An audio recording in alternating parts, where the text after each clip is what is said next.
So when one generation plants a seed of sin, the next generation has a tendency to sin the same way because they grew up used to it.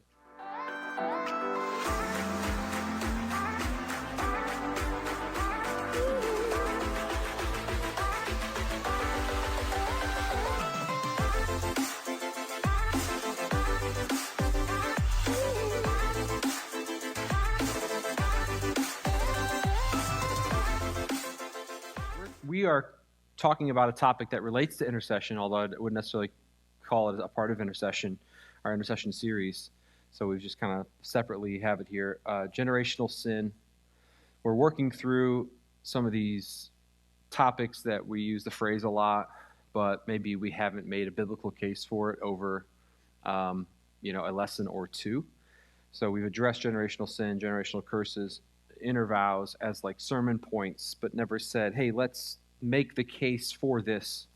But in deliverance ministry and inner healing ministry, generational sin and generational curse line is something that gets talked about quite a bit. And so there becomes kind of some questions around it, such as, well, okay, maybe I believe in curses and generational iniquities in the Old Testament because they're clearly laid out, but after the cross, what's the effect?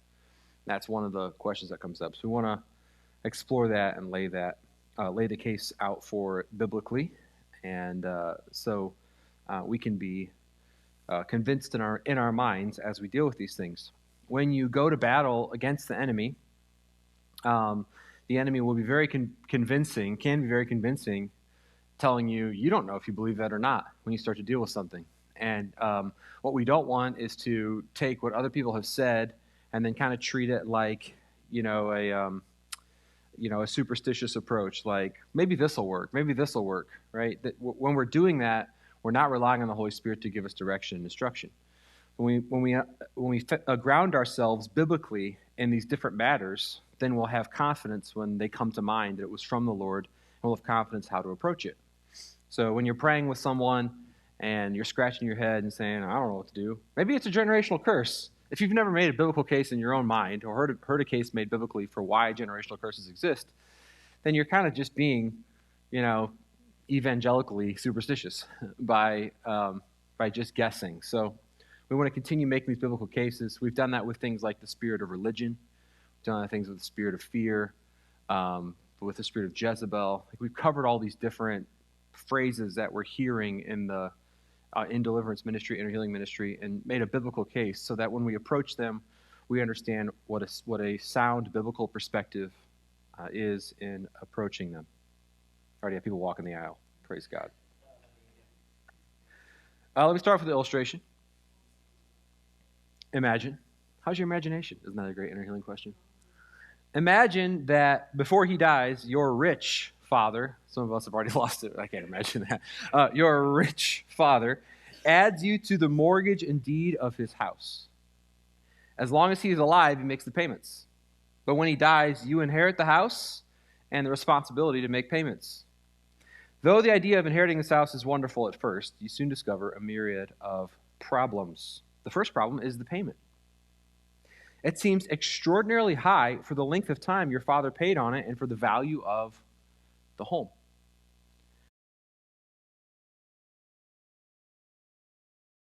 Have led to the need for extensive and expensive repairs. A leaky faucet has led to a rotting floor. A broken vent cover has allowed an assorted number of pests to make their habitation in your attic. You have significant problems because your father made what seemed to be at the time insignificant decisions. So what do? Here you have this house that the payments are too high and the condition is too poor. Well, you begin to investigate. You can either choose to live with this house the way it is, or you can investigate to find out if your father had arranged any solutions. Concerning the payments, you discover your father paid the mortgage off, but because his payments were set to auto pay, because he traveled a lot, he never paid much attention to it, and the bank has continued to charge him for a home that's already paid off. You'll need to find an advocate to take your paperwork to court and help you find relief.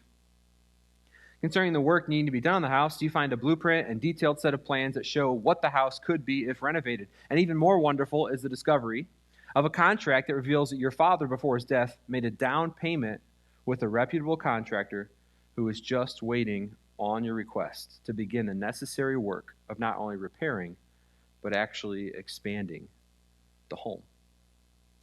So an investigation leads you to the solutions. That all the groundwork is in place, and now you can enact the repairs and be relieved of the payments. This, I think, is a halfway decent, at least, metaphor for generational sin. We inherit things that we keep making payments on, not realizing that the payments have been made, right? Tetelestai, it is finished, also can be translated paid in full. So the generational curse has been paid for, but because the enemy is a tormentor and because the enemy wants to stay as long as he can, he keeps finding little laws, these unknown or unpopular, relatively unknown laws to finagle his way into staying and charging you more rent or inflicting more pain through a curse. This is the idea that we need intercession for, right? Advocates come alongside. The gift of prophecy in the local church is incredibly valuable when you're scratching your head and saying, I can't figure it out, to have someone come along and listen for you in an area where maybe it's too personal for you. You've been too close to the situation. But to have a brother or sister in Christ who says, hey, that's not how things should be, right? To use our illustration, someone to come along and say, didn't your dad pay on the house for 30 years consistently and never miss a payment? Wasn't he rich? Yeah. Why do you still have these high payments? I don't know, never thought about it. Right? Someone to speak into it. And sometimes even in a church where we're really close, we can get used to each other's problems and we can stop being voices of truth. We can just kind of say, yeah, I guess that's the way it is for you. And that's, I don't think, in many cases, that's the way that things are supposed to be. Many of us right now are making payments on things that have already been paid for. This is my proposal. This is my beginning here for what I want you to think about. Are there things in your life you're making payments for that have already been paid off? We're dealing with terrible effects, right? The illustration of a leaky faucet leads to a rotting floor. We have instability and cracks in our foundation that should be taken care of. And yet, because that was how we lived our entire lives, because these problems have been with us for decades, we just assume that's the way it should be. So, with that in mind, I want to talk about generational sin, because I believe that in years to come, the members of the Father's house are going to experience incredible freedom, healing, and victory. But because the Lord has us as a pioneer church, it is kind of one pioneering, tree-clearing, forest-clearing step at a time, paving a way for people to come behind us and to look at precedent. The first time in the legal system that you change the way the legal system works, it is a massive battle. Even if you win your initial court case, the enemy might appeal, and you might find yourself cycle after cycle going to the Circuit Court of Appeals and then potentially to the state or federal Supreme Court. You go through years of process being a pioneer. But the person that comes behind you with the same case can literally look at your case and your victory and bring it and have their entire case dismissed. So it takes you years in the legal system to win and bring change for the generation behind you. It's all a matter of just bringing your work to court, and they avoid the years and they have complete freedom. And I think that's a little bit of what we're doing as a church, and maybe what our generation is doing, hoping to do, striving to do in Christendom, is to pioneer some things that the Scriptures promises, but that the church at large has not walked out or enacted. And so we're going through years and years of appeals, years and years of dealing with tormentors and enemies. And hopefully our children will be able to just say, yeah, I remember when Dad taught this, or one of our pastors, one of our elders taught this, and so I think we should just go with that. And they have total freedom, total faith, because for them, they've already seen victory. Hopefully that encourages you. Maybe it doesn't. Maybe you're thinking, oh, you're telling me I got a lifetime of legal processes just for my kids? Some of us realize we don't love our kids that much, right? It's like King Hezekiah. They're like, the kingdom is going to be destroyed. When? After you die. Oh, okay. What a terrible person. What a terrible king. This is one of the good guys, one of the good kings. He did not want to pave the way for his kids. He showed Babylon everything and showed them exactly how to destroy them, and then said, well, it's going to happen in my kid's lifetime. I'm fine. Hopefully we're not those people. So let's understand generational sin for the next generation and for ourselves. Exodus 20, verses 4 through 6 is where we can go. If you need a Bible, there's a great app that has a Bible feature you're welcome to use. Exodus 20, verses 4 through 6. I'm going to read it in the ESV and the NLT. Verse 4, you shall not make, for the ESV, you shall not make for yourself a carved image or any likeness of anything that is in heaven above, or that is in the earth beneath, or that is in the water under the earth. You shall not bow down to them or serve them, for I, the Lord your God, am a jealous God, visiting the iniquity of the fathers on the children to the third and the fourth generation of those who hate me, but showing steadfast love to thousands of those who love me and keep my commandments. Okay, context, right? We're in the middle of the Ten Commandments. Context to this is a sin of what? What's he saying not to do? Idolatry? Yeah.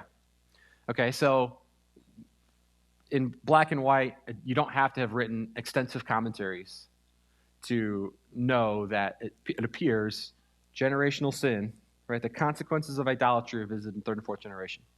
Now, we're going to see biblically other examples, not written out in the law, but in history of the Old Testament and history of Israel, that show us that other sins as well can visit next generation. But we know for a fact, just from this text, that idolatry can invoke a law written by a jealous God that will bring about a visitation. In the NLT, I lay the sins, verse 5, middle of verse 5, I lay the sins of the parents upon their children. The entire family is affected, even children in the third and fourth generations of those who reject me. Verse 6, but I lavish unfailing love for 1,000 generations. For 1,000 generations. All right. Someone should write a song. So you have the blessings of the Lord and then the curse of idolatry. Worshiping the Lord, a blessing of 1,000 generations. Rejecting the Lord, the curse. At the formation of the Old Covenant, God made it clear that the sinful actions of one generation would bring about a consequence for the next 4 generations. This is specifically given in relationship to idolatry. Due to his jealous love, Yahweh created a law that brought consequences on pagans and idolaters. When you see jealous love, because we know that jealousy in our context with our sinful nature seems very negative, it's very easy to turn around and begin to ask questions about a holy God. But there is a protective, preserving, pure nature to his love that requires that it be jealous. So I don't want to get off track too much, but the love that he has for his own children requires that his love be jealous. We can talk about that other times. Even before the Old Covenant was given, I'll have time for questions, by the way, in a few minutes here, so if things come to mind, make a note. Even before the Old Covenant was given, there was a cause and effect already on display. So the sins of Adam brought about a consequence for every generation. So the covenant we just read is Exodus 20 with Moses, which is 1500 BC, approximately, 1492 BC. And so you have 2,500 at least years of human history before that where there's already cause and effect. Romans 5:12, wherefore just as sin came into the world through one man, and death through sin, and so death spread to all men because all have sinned. So Adam sinned, and then every generation experiences the consequences of it. So the generational curse of sin is passed down. Also before the law, the sins of the patriarchs have clear impacts on the next generation. When we look for generational sin, we often look for patterns. So we see patterns of favoritism and patterns of rejection. And we talked about that during the Spirit of Rejection series a couple years ago. But we see Abraham's lie about his wife, and we see Isaac repeat the lie. Abraham does it twice. Isaac does it as well. We see Noah's drunkenness, which brings about Ham's curse, and Ham's curse impacts generations to come. We see the sins of Jacob's sons, right? The 12 sons, and we see favoritism and rejection with each one. A pattern of chosen and rejected sons plays out across generations. And you could probably see this in your family. If somebody in your family played favorites with a child, perhaps the child who was the favorite plays favorites with his children or her children, and the child who's rejected also plays favorites. It can be a pattern. Just this is what I saw in my home, so this is what I do now. In my home growing up, this is what I do now in my home raising my own children, right? These patterns are repeated. And that's often a really clear sign of a generational curse. Conditional love creates an opportunity for the enemy to come in with a curse or with the consequences or effects of generational sin. Generational sin is not just expressed in families, though, but also in nations and systems. There's many passages of Scripture that are to nations. Many of the prophets write to nations, whether it's Jeremiah to Babylon. We've been reading that in our prophetic times, but also just many psalms that speak to nations as well. Generational sin can be on a nation. Psalm 9:15 says that the nations have sunk in the pit that they made. When you look at the punishment that Israel experiences, they experience sins for what their ancestors did. When Jesus speaks to the temple leaders, the religious leaders of the day in Israel, he tells them, "You are of your fathers, and they murdered the prophets, and so will you." He points out that a pattern is coming. The way that you rejected and killed Zerubbabel, the way that you rejected Jeremiah, is the way that you're going to reject me. And so there's a pattern that is laid out. But in the Old Testament, we have this detailed one that's given the life of David. So I remember I told you idolatry was one cause for generational curse. Here's another one. Israel experienced a famine towards the end of David's 40-year reign. Now, a generation in the Bible is typically 40 years. Jesus, when he talked about the end of Jerusalem, he said, one generation will not pass until all these things happen. And specifically, he's talking about the destruction of the temple.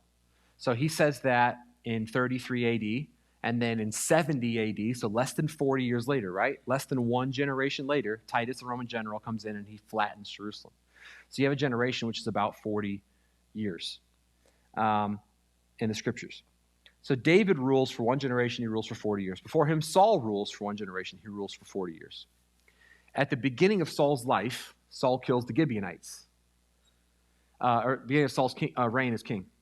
And at the end of David's reign as king, there's a famine for 3 years. And after 3 years, David says, "Lord, this isn't right, because your word says in Deuteronomy that you'll bless the fruit of the ground. You'll bless the seed and give it fruit, or make it bear fruit. You'll send rain from the heavens." There's specific passages in the Mosaic blessing that say, "I will rain upon you if you do these things." So David says, we're doing all these things, and we're not getting the result. And this is where I talk about inquiring. I think it's important. This is where we're pioneering. We need to learn as a church to ask these questions of the Lord and to partner together to look for answers. Why is it this way? Right? Your word says it should be this way, and we're getting this. Your word says we should get apples, we're getting oranges, right? So why is this happening? David's thinking, I've set up the tabernacle, my tabernacle of worship and praise. We have true worship. I've banned paganism. I've banned idolatry. There's no high places, no groves, no Baal worship. It's been totally cleaned out. I've established the borders on every side, and I've paid my debt for my sin with Bathsheba and murder of Uriah. However, we're still in a famine. Lord, why are we in a famine? 2 Samuel 21. So he inquires of the Lord and is told that Saul killed Gibeonites in his reign 40 years earlier, or almost 70 years earlier. So one generation's sin, Saul's, is being visited on another generation some 70 years later. The killing of the Gibeonites violates a covenant that was made 400 years earlier. So, I mean, you got to know your history, right? That's 10 generations. So 10 generations ago, Joshua told the Gibeonites, you're going to be woodcutters and water carriers, and you're going to have the blessing of being under the people of God. You get to live in the greatest nation on earth. He gives this blessing. We're killing everybody. You get to live. What a blessing. And you're woodcutters. You have a job, woodcutters and water carriers. 400 years later, this covenant made by a man he never met before the kingdom was ever established is broken by Saul. 70 years later, David and the nation suffer the consequences. This is not family. Saul and David aren't related. David is not Saul's son. But this is a national judgment. You say, why is this important? Because nations get judged for decisions made in the past. So that history class that maybe you slept through in middle school, you might need to brush up on, right? Why are we experiencing things in our country now? Right, so Some of us have been spending time on Saturday nights in prayer, praying about our nation because the Lord's directed us to do that. And there's been a lot of questions about why do we have school shootings? Why do we have some things happening in our country where the whole world goes, that shouldn't happen? Like even the lost saying, that shouldn't happen. And what are the solutions that we should seek from the Lord? So we're trying to put into practice what David did, inquire of the Lord and ask him, why is this violence? And we could point to things, right? Immediately you could say, well, we have children killing children, kids bringing guns to school because we have abortion. And that may very well be the cause. There's always going to be sins you can point out, but each violation of God's law brings about its own set of consequences. And if you go to make an appeal with the Lord, and the enemy, who is the prosecutor, the accuser of the brethren, or the accuser of the nation, comes at you, you need to have the Holy Spirit's directive on what the remedy is. So a national agreement that Joshua and the elders made stands for 10 generations. When violated, it brings a national judgment from the Lord. In his judgment against the religious leaders of his day, Jesus uses both familial and national terminology to address the generational sins of Israel. In Matthew 23, Jesus excoriates. Word of the day, he excoriates the Pharisees. Woe, woe, woe, he says to them. And after each woe is a impending judgment with a boom roasted. I mean, he just points out all of their sin and the ways that they have made their converts twofold, tenfold children of hell. He shows them that the murderous and rebellious mindset of the Jews in Jeremiah's day is the same mindset that the hypocritical leaders of his day have. They murder the prophets, and so will you, he tells them. So, I've given you some examples. Here's the definition. Ready? This is kind of like driver's ed, all right? I'm giving you some laws, and you're like, but you're really going to enjoy driving, okay? So, here we go. Driving gives you the ability to go where you need to go without restriction, right? But you need to know the rules. So here's some laws in our prayer lives, laws in praying over our children and over ourselves, dealing with our health, dealing with patterns that we've seen in our families. We need to understand these laws. Generational sin is a law that states that when one generation plants a sin, generations to come will reap the consequences. These consequences include three things from my point of view.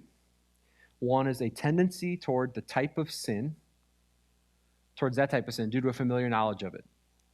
So when one generation plants a seed of sin, the next generation has a tendency to sin the same way because they grew up used to it. Even if they say, I'll never do that, they tend to actually do that. So my parents coped with sin this way, and I hated it. Dad came home angry, and he drank away his anger, which only made him more angry. I'll never drink. And then like 20 years later, they're in a prayer room, and they're like, I told myself I'd never drink, and I'm an angry alcoholic. Why is that? Because you made a vow that you would never do that, because you spent your whole life looking at that, saying, I'll never do that, but the more you looked at it, the more you became like it. You end up where you're looking. And so if you're looking at someone to avoid it, but you're always looking at them, you're going to become like them.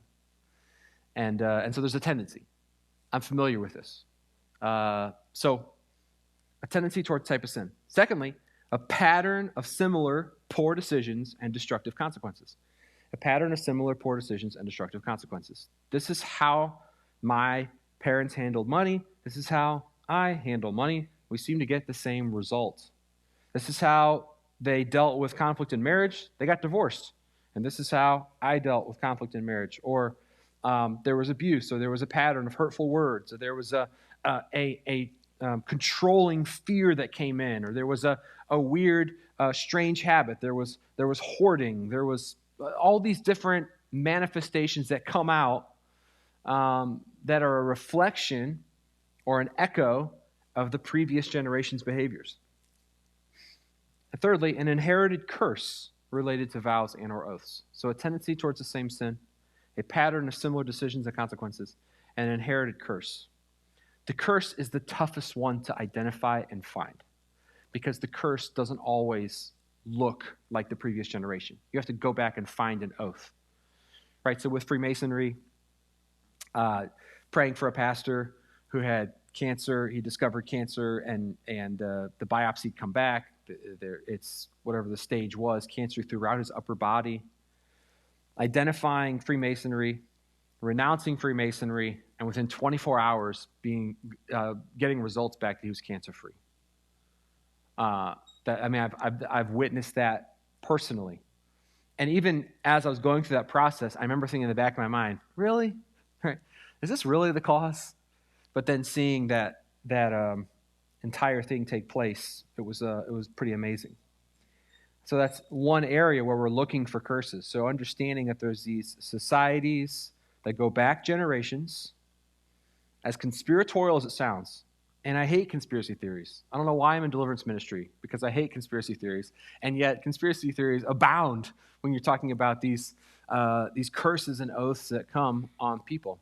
Ken Fish talks about this curse that was given to like half the nation of Scotland in the 12th century, and how he's seen over like 500 people delivered and healed instantly from illnesses when he's renounced this curse with them on their behalf. And I'm like, oh man, I just don't have the historical extensive knowledge to understand that. So the curses are very difficult, but the Holy Spirit will guide you into all truth. This is a promise from Jesus. And so I believe that in a culture that listens to God's voice and that believes in the freedom that Jesus gives and is not willing to settle for less, that the Holy Spirit will reveal to that kind of culture, to that kind of church, what is needed to be revealed in order for freedom and healing to be found. So, generational sin, then, is a law that kicks in through a set of other laws. Questions so far? I have a question. You'll probably get to it, but what do you do in deliverance ministry if you don't know whether generational sin applies or not? Yeah. But yet there's still a result. My answer is static. Right? Is that the right word I want to use for at this point in ministry, what we're doing? If we feel it's a curse, then there is kind of a general prayer we're praying and seeing. We're seeing results, but I don't think we're seeing the same results we can see when it's specific. So many different highly respected schools of thought in the deliverance and healing ministry that have been around for generations, are biblically sound. They all have built in kind of this blanket prayer for I renounce the curses or vows of my ancestor, whether I know about them or not. But when we get some insight from the Lord specifically about it, then we do find, personally, it seems that there's a greater level of healing and freedom. And some of the guys that also do ministry and other ministries say kind of the same thing. If you can figure it out specifically, there should be a greater level of healing. So, that's your question. Anything else? John? Where is the proper balance between wanting to know if there are generational sins in my own family, in one's own family, and being paranoid, so to speak, and just being afraid, oh man, everything I'm getting, I have a proclivity to donuts. Did somebody? Hey, you do. You know what I mean? You do. I saw you probably. I do. Mm-hmm. Yes, I do. My dad worked for my dad's. Yeah, there you go. My biological grandfather I've met twice in my life, so I don't know anything about that side of the family. Right. I met him in college, so not knowing much about that side and not being able to get much information from my dad because my dad didn't know him. What then are the options? Is there a need for me to press in further? Yeah.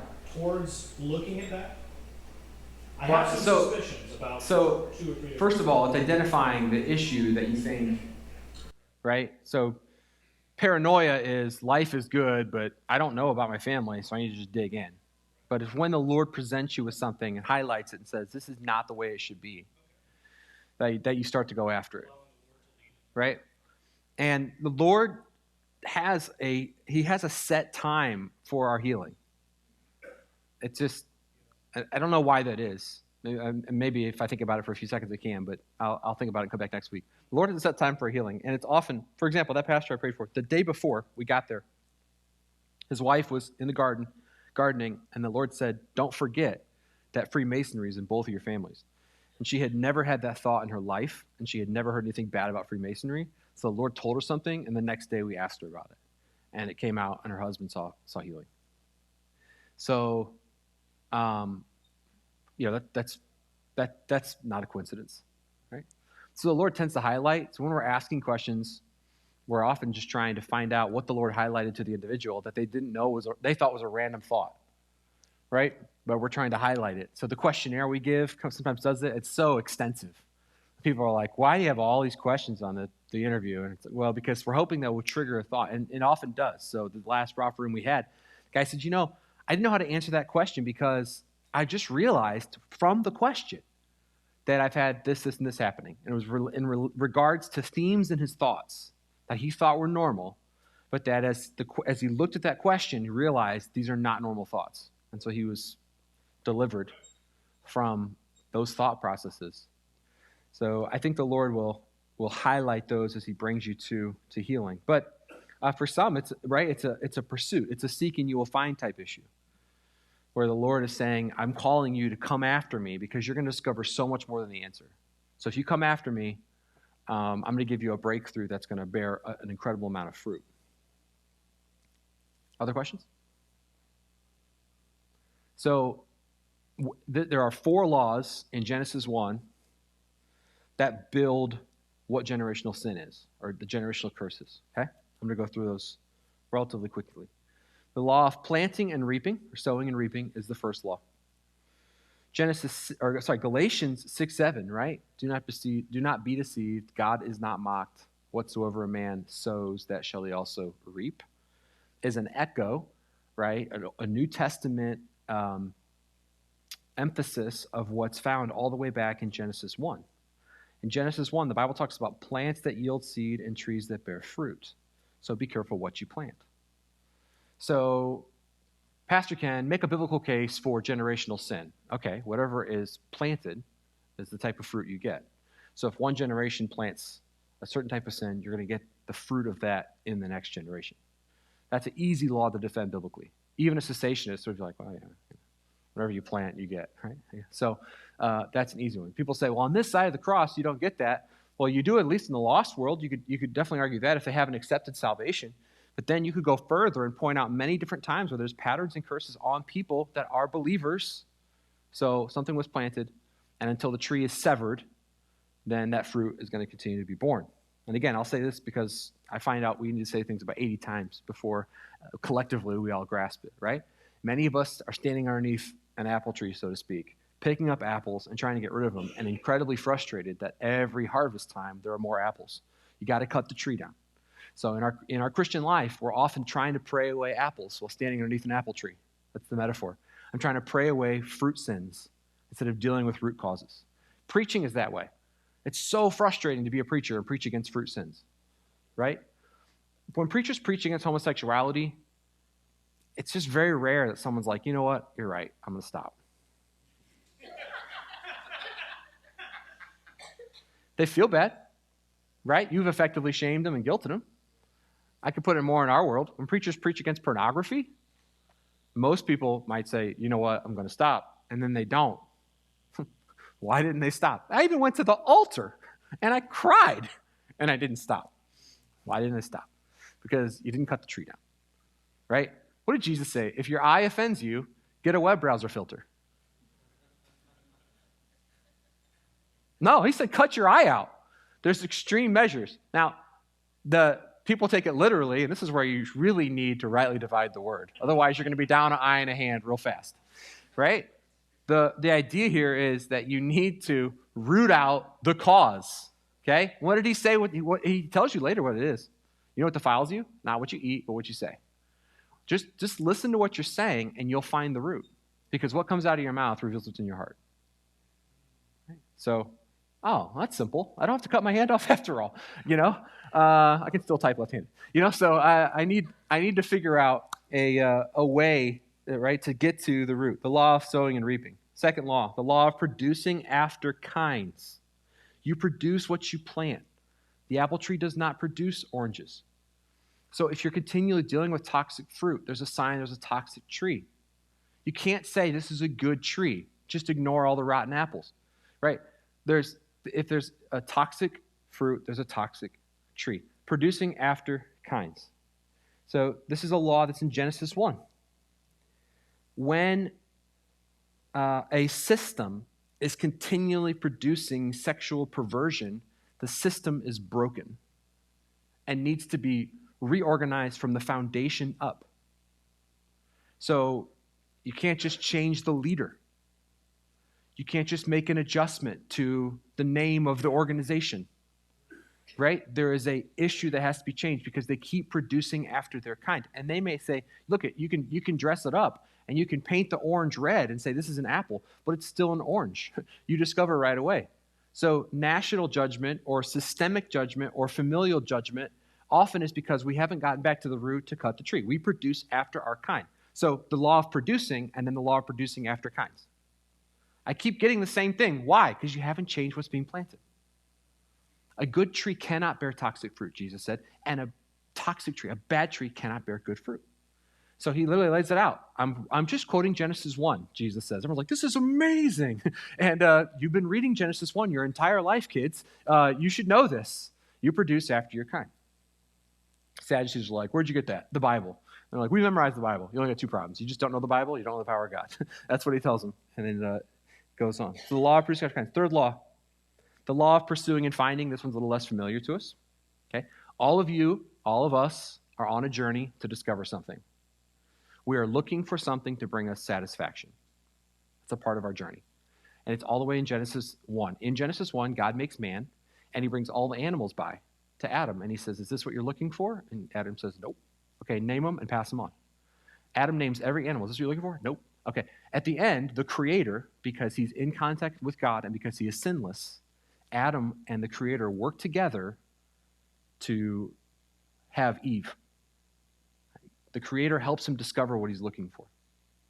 But because we are in sin now and we're apart from our Creator, we're actually looking for the wrong thing, or we're finding the wrong thing, right? So actually we have this perversion and distortion and warpage happening in our world today because people are apart from their Creator and they're living in sin.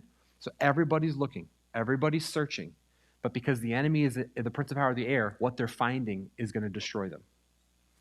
So you need to understand that law, because when you understand what your family's always been looking for and finding, it's interesting. When poor people want to find wealth, but they're under a law of poverty, they'll steal to get it. They'll use greed to get it. They'll use manipulation to get it. They are searching for the solution to their poverty, but because they're not with their Creator and they're living in sin, they'll use sinful methods to get it, and they'll always be poor. Even if they have a tremendous number of possessions and a tremendous number of zeros and commas in their bank account, they'll be incredibly impoverished in their mindset, unable to enjoy their wealth, discontent, because they use the wrong methods to get there. So the law of seeking and finding, if you're not with your Creator and you're not cleansed of your sin, sanctified from your sin, then what you find will always be continually making you hungry. It's what lust is, right? I need love, so I lust. You cannot get love out of lust. So they keep searching. The pursuit of pleasure, hedonism, right? The pursuit of love, which becomes lust for so many. The law of seeking and finding is right there in Genesis chapter 1. When you're with Jesus and he shows you what you really need and you trust him, he makes something for you that you could never have imagined. And all your longings and all your desires are satisfied in him. And that's what brings him glory. That's how he made us. He made us hungry. But when we're bound in sin and we're apart from our Creator, then we go looking and the enemy keeps putting things in front of us like, oh, that's what I want, and it destroys us more. And that pattern is seen in generations. It's the law of seeking and finding. What was Dad looking for when he made that decision? Ask yourself that question, and you'll figure out some things that are probably still going on in your life and the lives of your kids. Questions? All right. Last one. The law of pacts and retribution. I said pacts instead of covenants because I needed one more P word for alliteration. You're welcome. Planting and reaping instead of sowing. Producing after kinds. Pursuing and finding. And pacts and retribution. What are pacts and retribution? When you make a covenant, there's an agreement. So in Genesis 1, here's where it's found. God says, I have given you, and you shall, and you shall not. So God says, this is what I've done, this is what you can do, and this is what you cannot do. That's a covenant with retribution. If you do the things that you're not supposed to do, my retribution, my vengeance will visit you. So generational sin exists because covenants still exist. And when we make an agreement with the devil, until it's undone, every generation pays for it. Right? So I think that's a really clear biblical case for generational sin. Right? If you sell your soul to the devil, it's not good for your kids. Right? That's pretty clear. Who's going to argue with that? I'm sure someone will. But in the Christian world, they shouldn't. These 4 laws are laws that support the idea of generational sin. So I'll just leave you convinced and broken under the generational bondage, but it's been this long. You can wait another week. And tomorrow or next week, we'll talk about how to get out from under it, how to break it.